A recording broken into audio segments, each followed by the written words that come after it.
우리 성도 여러분 한 주간 동안 편하셨죠? 네. 제가 코로나 때문에 원망을 많이 했습니다.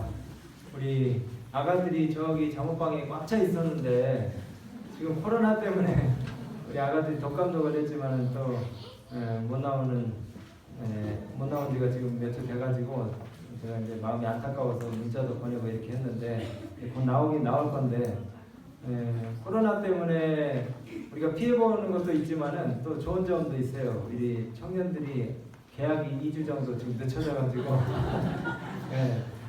아직 방학이 아직도 중반인 것 같아요.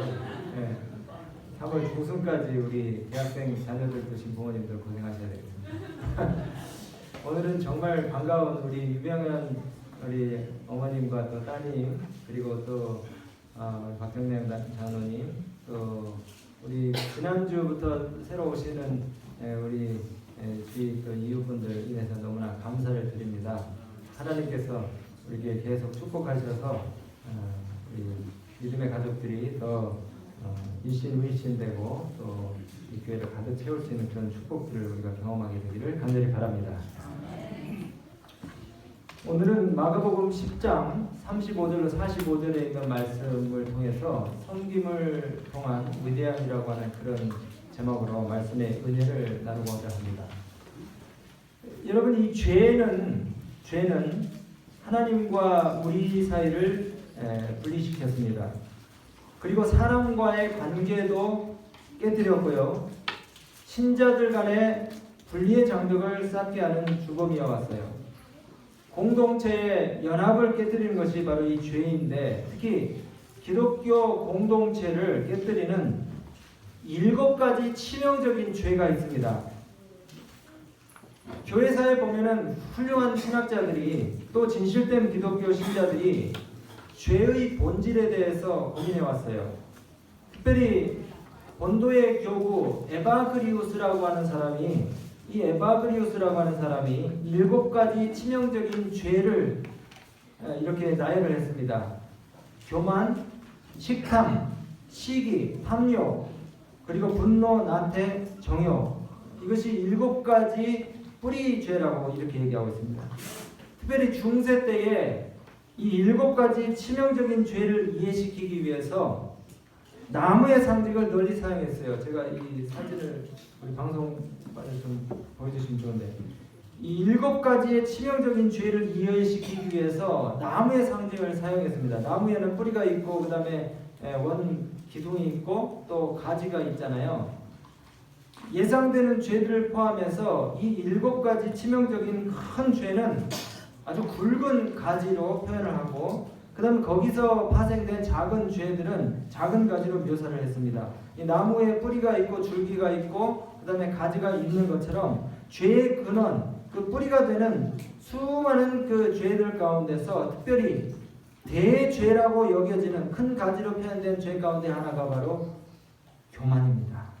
교만. 이 에바그리오스가 정의한 그 7가지 치명적인 그림이 좀 난해하죠. 그러나 그 여러 가지 죄들을 갖다가 저렇게 나무 모양으로 상징을 했어요. 다시 말씀드려서 죄 중에 가장 큰 죄, 중죄, 그리고 뿌리가 되는 죄가 무엇일까? 이렇게 교부들이 고민을 하다가 결론을 내린 것이 죄 중에 으뜸가는 죄는 교만이다 그랬습니다. 교만. 이 교만이라고 하는 죄는 아까 말씀드린 에바그리오스가 정의한 7가지 죄 가운데서 6가지 죄를 갖다가 낳는 원뿌리 죄라고 이렇게 얘기를 했어요. 슈퍼죄. 하나님을 대항하는 반항의 아주 그 전형이라고 그렇게 얘기했습니다. 여러분, 루스벨이 타락하게 된 것도 뭐 때문에 타락했습니까? 교만이에요. 많은 다양한 죄들이 이 교만의 죄 때문에 파생되어 나와 있어요. 오늘 본문에 제가 오늘 다 읽지는 않지만 마가복음 10장 35절로 45절에 십자가 사건을 앞두고 예수님이 마지막 6월절이 가까우고 있는 이때에 예루살렘을 향해 가시면서 배반당하여 자신이 고통을 받으시고 십자가에 달려 죽으실 것에 대해서 제자들한테 말씀하셨어요. 근데 이 제자들은 예수님의 이 아주 비극적이고 비장한 그런 사건을 앞두고 엉뚱한 상상을 하고 있습니다. 엉뚱한 상상. 얼마 전까지 주님께서 하신 그 말씀을 떠올리면서 예수님 뭐라고 하셨냐면 천국이 가까웠다.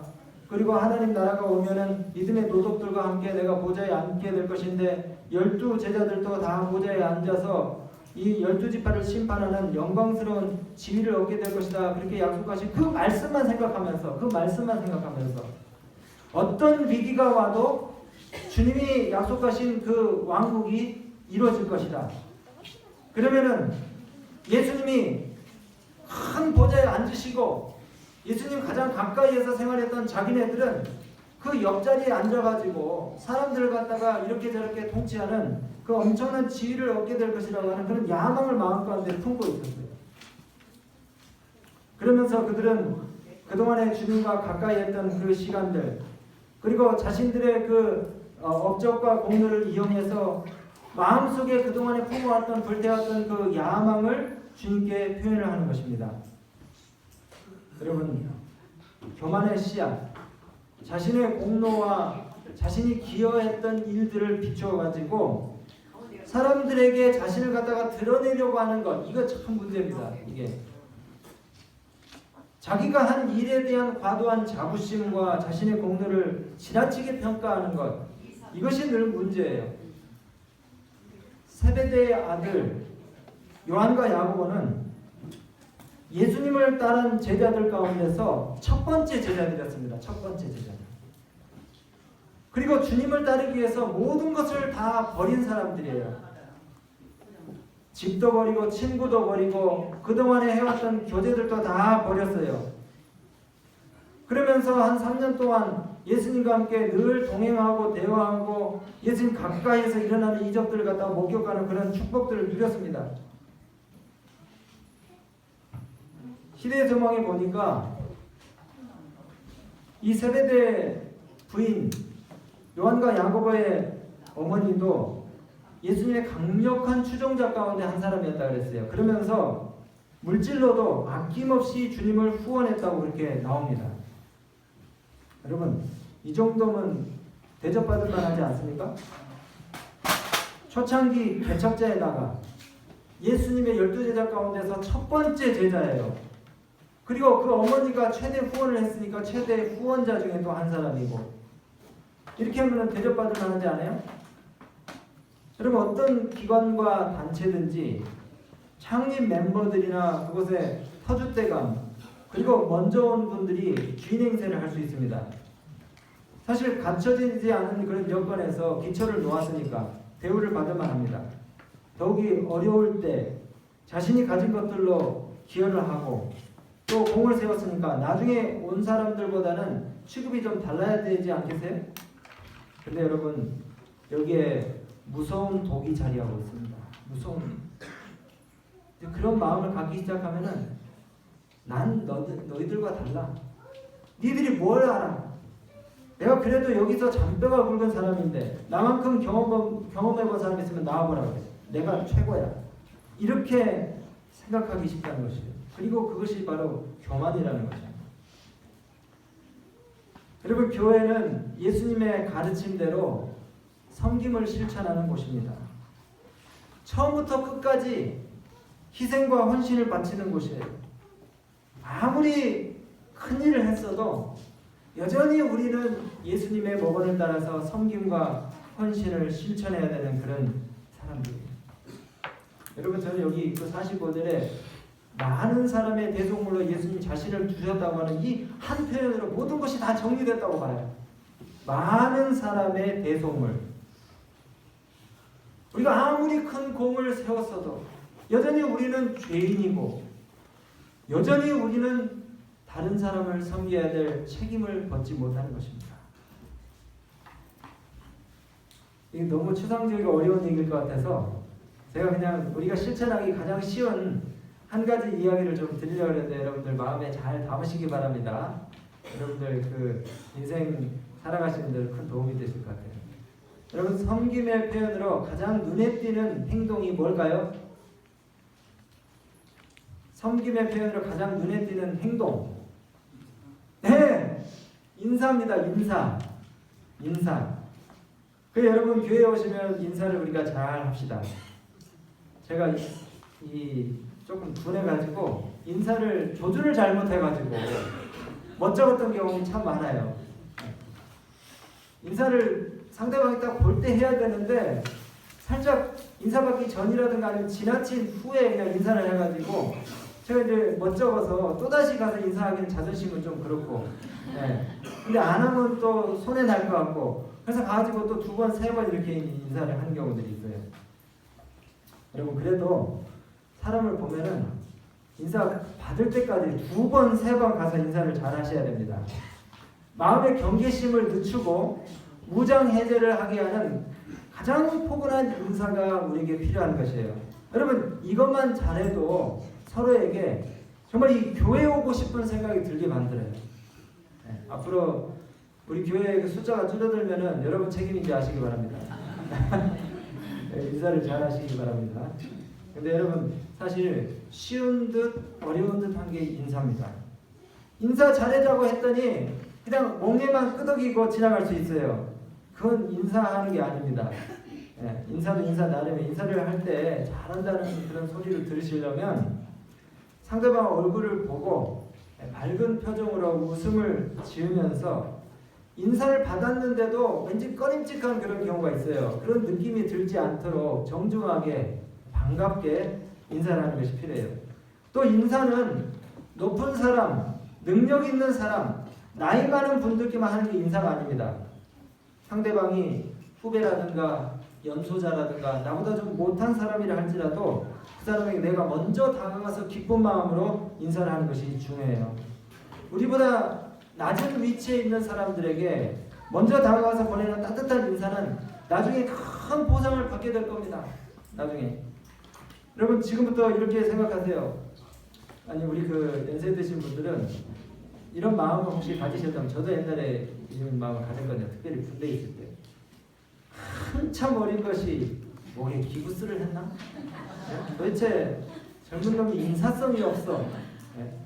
사람 보면 인사를 해야지. 이런 생각이 들 때가 있을 거예요.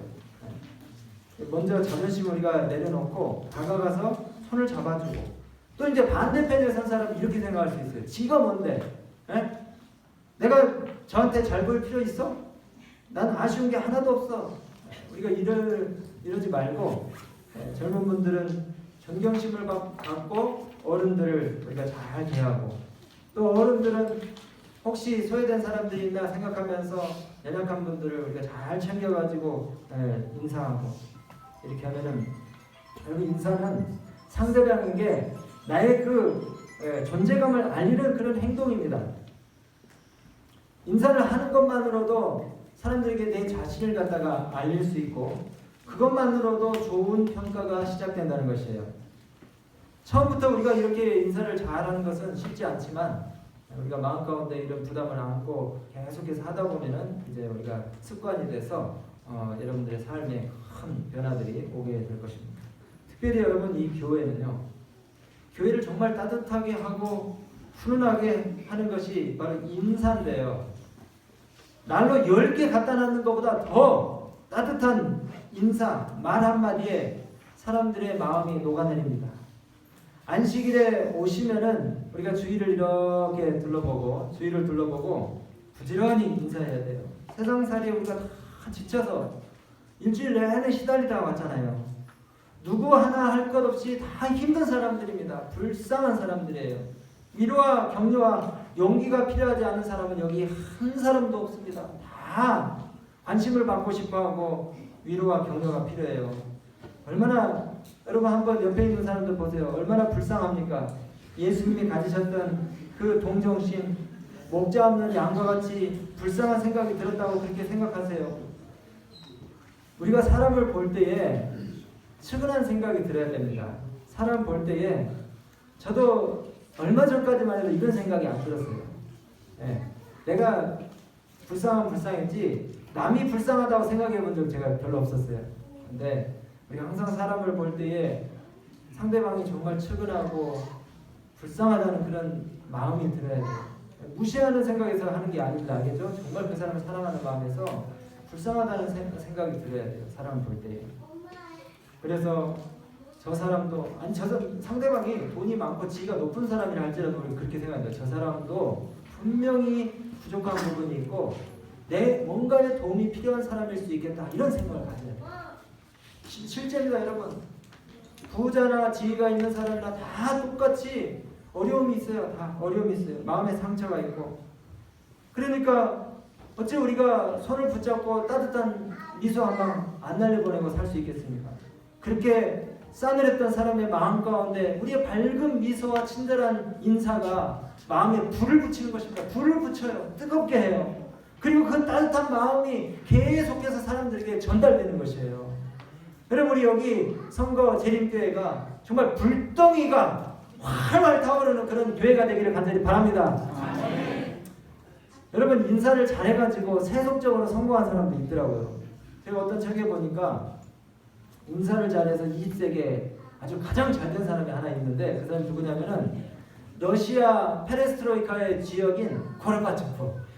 이 고르바초프가 처음에 공직을 시작할 때 온천이 나오는 휴양지에서 이제 일을 하면서 말단 공무원으로 일을 하는데 중앙당의 간부들이 휴양지에 올 때마다 인사를 그렇게 잘했대요. 친절하게.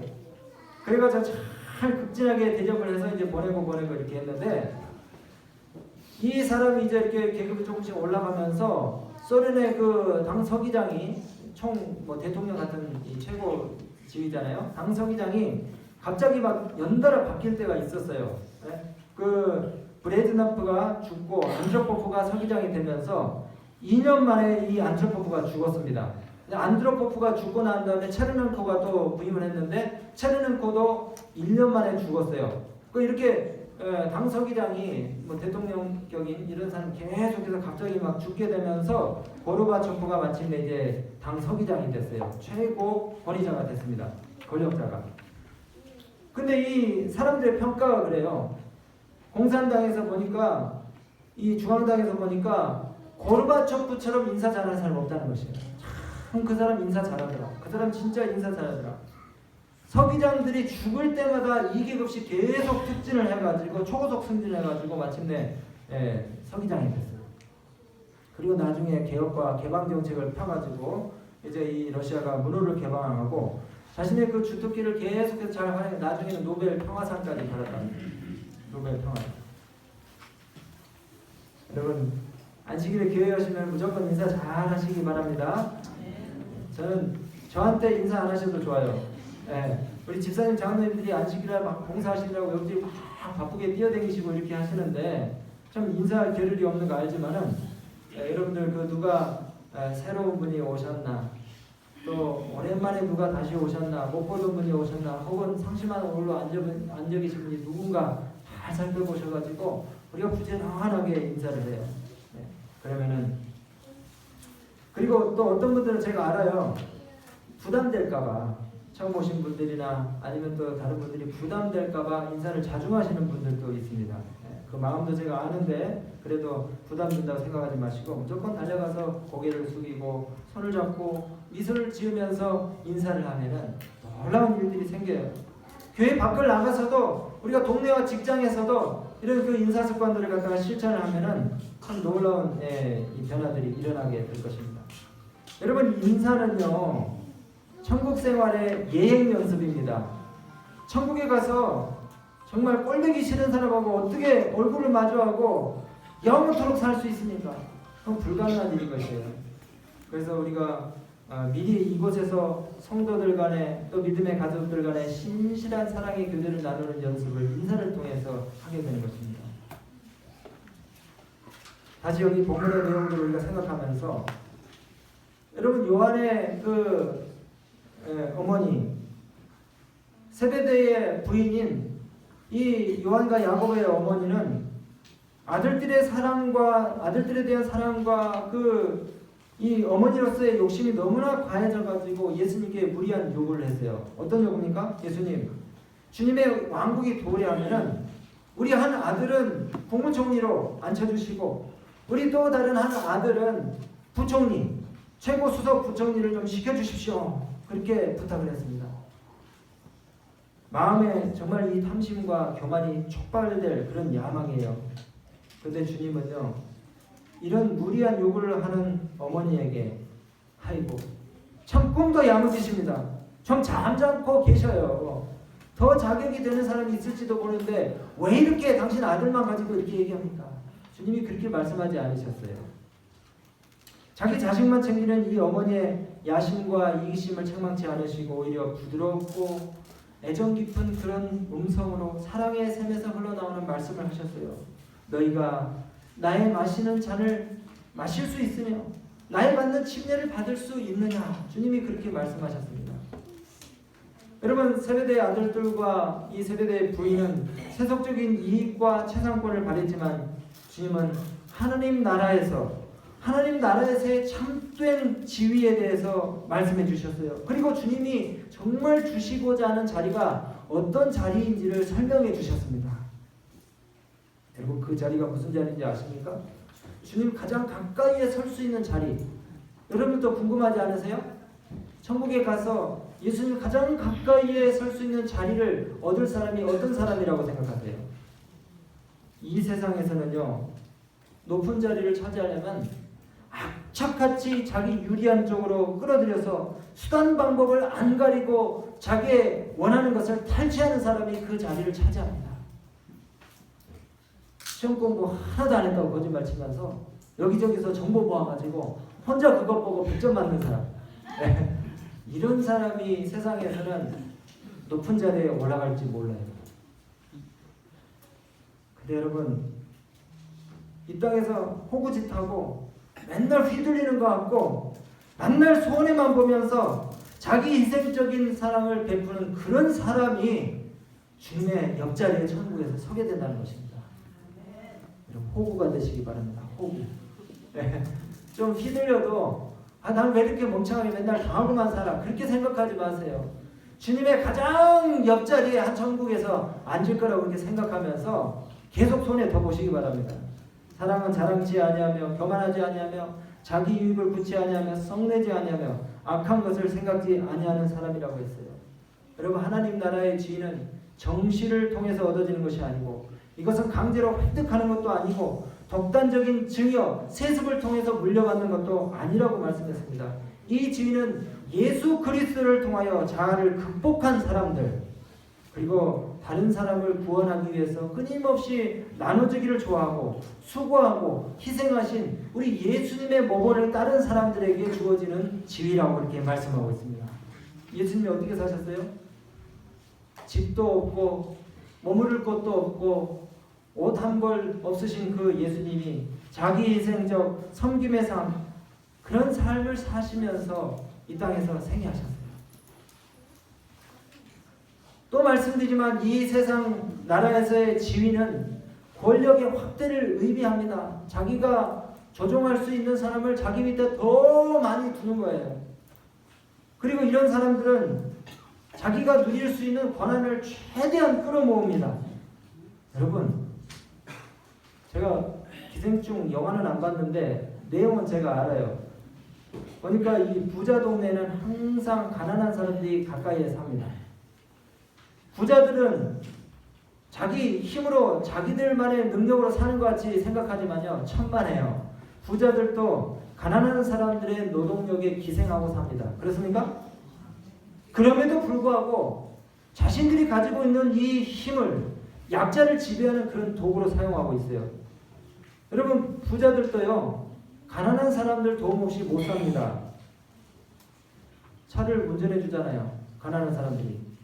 그 다음에 용역을 하고 배달을 해주고, 그 다음에 가정부 일을 해주고 요리를 해주고 빨래를 해주고 청소를 해주고, 부자들도 가난한 사람들의 힘에 기생하고 살고 있어요.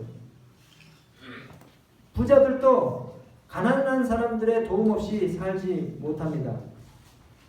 여러분, 부자들이 혹은 힘있고 권력 있는 사람들이 갑질을 하면요, 연약한 사람들이 어떻게 하는지 아세요?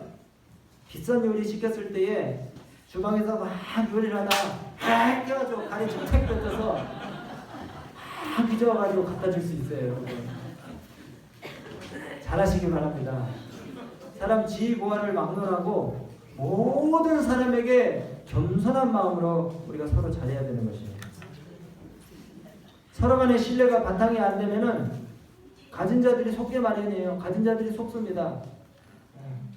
내가 5만원, 10만원 택시비 낼 돈이 있어도 일부러 돈 5천원, 만원 더 붙여서 이렇게 막 뺑뺑 돌아가는데 부자는 시간에 또 손해를 볼 수가 있는 것이에요.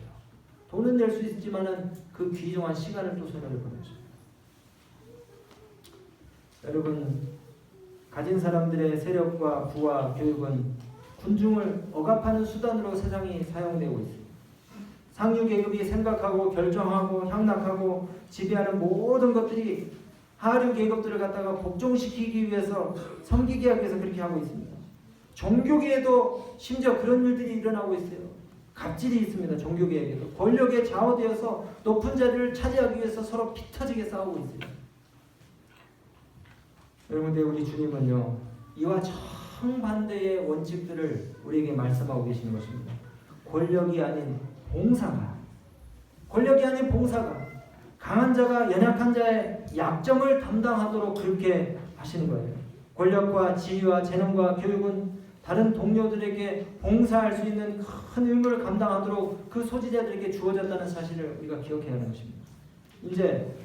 이제 선거가 가까우니까, 총선이 가까워져 후보들이 시장과 거리에 막 쏟아져 나와가지고 서민들의 먹거리를 막 먹으면서 처음 삶의 현장을 갖다가 방불케 하는 그런 드라마 찍는 것처럼 깜짝 쇼를 하고 있습니다.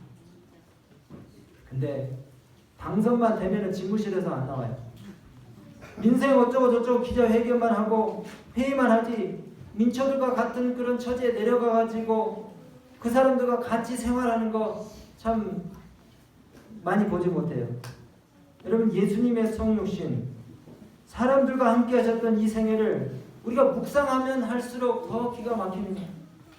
제가 선교사 훈련을 해서 6년 동안 이렇게 봉사하면서 배운 것이, 겨울방학이 되면은 수많은 개신교 단체들이 바리바리 막 짐을 싸가지고 옷이고 음식이고 막 해가지고 필리핀으로 막 쏟아져 들어옵니다. 큰 봉사하는 것처럼 막 사람들한테 그것을 막 나눠주면서 굉장히 막 흐뭇해하고 이렇게 해요. 수십 박스의 옷과 먹을 것과 약품과 물품을 가지고 일주일 혹은 2주 이렇게 봉사들을 다녀왔다고 해서 선교를 했다고 막 기사에도 내고, 그 다음에 어디 막 광고도 막 싣고 그렇게 합니다.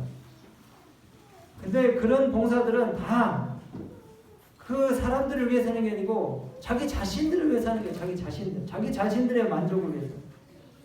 진짜 그 사람들에게 필요한 것은 감나가는 그런 물품들이 아닙니다. 한 번도 그 사람들이 가져보지 못한 것들을 갖다 주는 것이 봉사가 아니에요.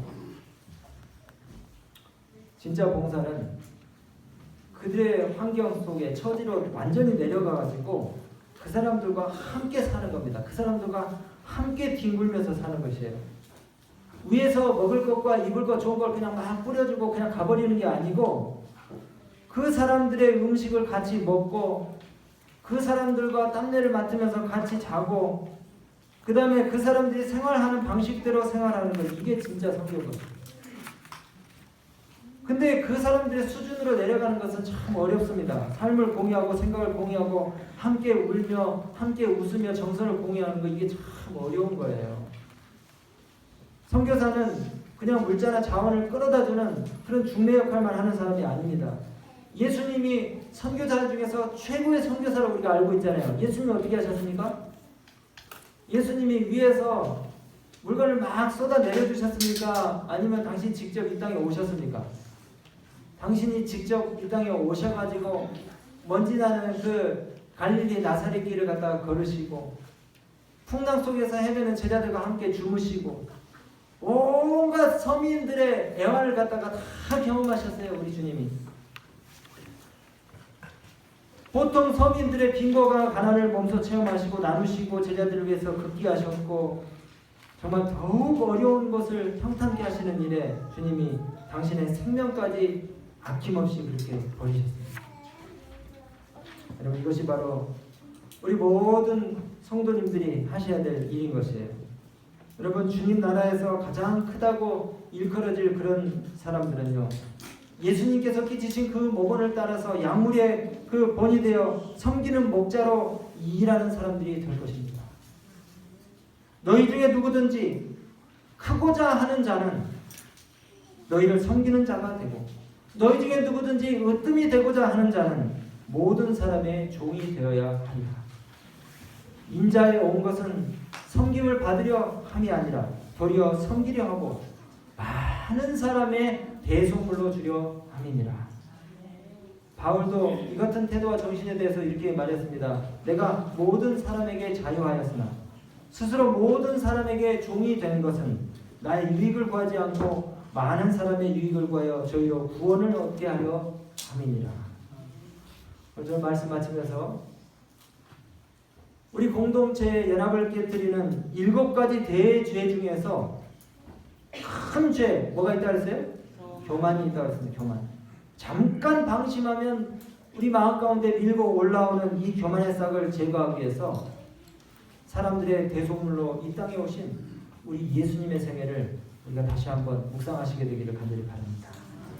우리의 자부심과 야망과 내가 기여했던 공로와 치적들, 업적들을 다 내려놓고 또 대우받으려는 그런 생각들, 자기 연민 이런 것들을 우리가 다 버리고 진실되게 다른 사람들을 보살피고 섬기려고 하는 부지런한 그런 그리스도인들이 되어야 될 것입니다. 그러기 위해서 우리가 화해와 연합, 섬김의 작은 실천인 이 인사부터 우리가 열심히 하고 부지런하게 성도 간에 막힌 담을 우리가 털어내어서 초대교회의 그 부흥의 불씨들을 이 교회로 지펴드릴 수 있는 그런 우리 모든 믿음의 가족들이 다 되시게 되기를 간절히 바랍니다. 하나님의 사랑이 우리 선거교회로부터 아주 그냥 강수같이 이 선거 지역에 흘러내려가지고 이 선거 사람들이 이 교회를 바라볼 때에 하나님이 정말 살아계신 것처럼 그렇게 증거되는 아름다운 교회가 되기를 간절히 바라면서 말씀 마치겠습니다.